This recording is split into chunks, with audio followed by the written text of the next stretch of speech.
Баян сұлуға арналған монолог немесе сөйленбеген сөз. Қозы көрпеш Баян сұлу эпосының 1000 жарым жылдық тойында айтуға арналған лебіз. Жалпы бүгінгі әңгіме Найман руынан шыққан апаларым жөнінде болмақ.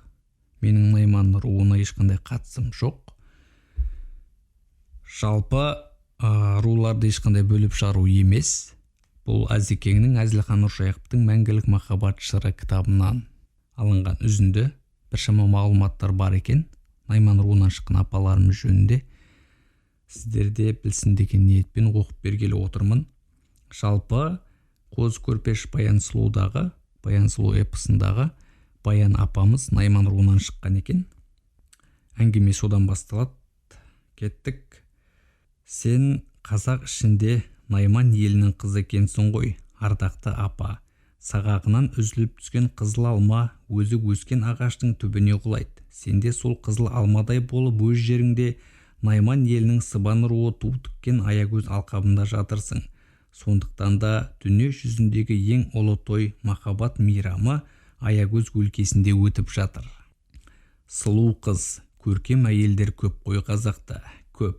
Солардың ішінде ең сұлу, ең сымбатты, ең сүйкімді, ең әдемі, ең ақылды қыздар Найманнан шыққан. Жүрегінде оттай лаулаған махаббатымен артқы ұрпаққа тарихи жыр болып қалған асыл арулардың көбі Найман сұлулары. Осы қасиеттеріне қарап 300-дің жақсы жігіттерінің бәрі Найман қыздарына құмартқан, ғашық болған. Ұлы Абайдың өзі Найман елінің бір тарауы сыбан жұртынан шыққан әрі ақын, әрі шешен, әрі әдемі, әрі ақылды Қуандық сұлуға ғашық болғаны айдай әлемге аян. Мен бұл мағлұматты бірінші рет естіп отырмын, яғни Абай атамыздың Қуандық деген аруға ғашық болғаны туралы. Сіздер білетін бедіңіздер. Ары қарай кеттік. Есімі бүкіл бір тайпа елдің атына айналып кеткен мұрын анамыз Найман қызы.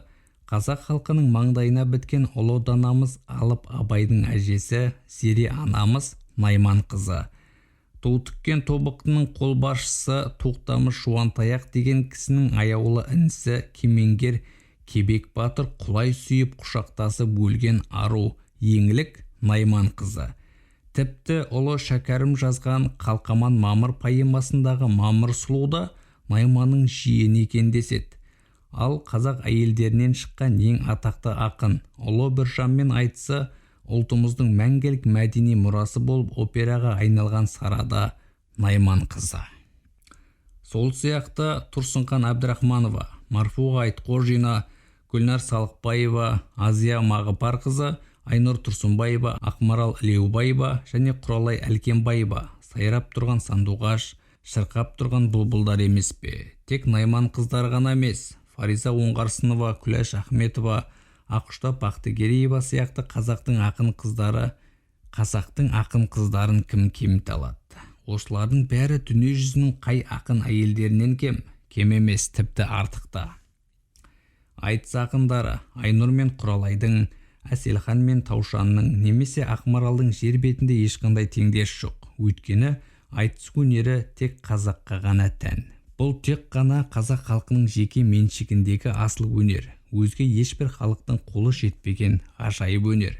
Тек ақын ғана емес, Найман қыздарының ақылға кенен, ғылымда кемел, сөзге шешен, іске шебер, ойға озық, баласын батыр, күйеуін батыл етіп шығаратын қарапайым дана әйелдері қаншама. Сол себептен де 20 ғасырдағы қазақ басшыларының, ғалымдар, ақын жазушыларының көбі Найман қыздарына үйленген. Найман қыздарына қызығушылар қазірде аз емес. Ұлы жүздің домалақ анасы, орта жүздің ұлағатты ұлпаны, кіші жүздің қыз жібек аруы тәрізді ең атақты әйгілі қазақ әйелдерінің бәрі сенің сіңлілерің болған, Баян апа.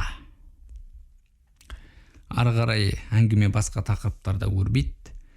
Бұл мағлұматтар тағы да айта кетейін. Әзілхан Нұршайықовтың өзінің аяулы жары болған Халима апамызға арнаған Мәңгілік махаббат жыры атты кітабынан алынып отыр бұл мағлұматтар.